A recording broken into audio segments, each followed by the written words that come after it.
La plupart des pays de l'hémisphère occidental sont responsables de la destruction de notre planète. Ils ne peuvent donc pas venir nous donner des leçons sur la plantation d'arbres alors qu'ils détruisent constamment notre planète. Aujourd'hui, nous descendons dans la rue pour montrer au peuple kényan qu'il existe des personnes sensées au Kenya, capables de promouvoir un agenda anti-impérialiste. Emmanuel Macron représente l'impérialisme français, pas le panafricanisme. Ce n'est pas un panafricaniste, c'est un impérialiste. Qu'ont-ils fait au Sahel et en Côte d'Ivoire et à Kadhafi en Libye? Voilà l'héritage de l'impérialisme français, non pas celui du 19e siècle, ni même du 20e siècle, mais bien du 21e siècle. Voilà à quoi il ressemble.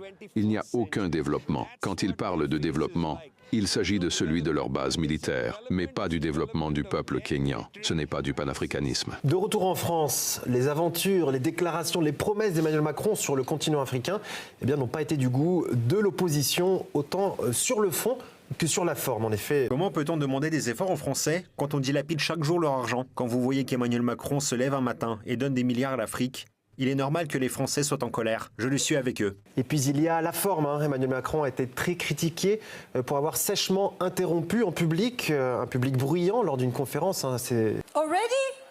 You're not waiting your turn. Excuse me. Excusez-moi, tout le monde. Hey! Désolé, mais il est impossible de parler de culture quand des personnes aussi inspirantes viennent ici prendre la parole dans tout ce bruit.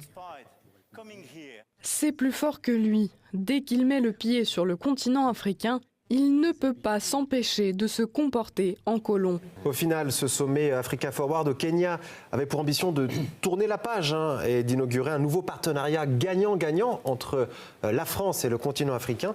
Mais il y a toujours ce ton paternaliste d'Emmanuel Macron, mais aussi, on l'a vu, les manifestations, les vives réactions de la part de l'opposition politique en France sur le coût de ces engagements, ce qui nous donne au final un bilan plutôt contrasté.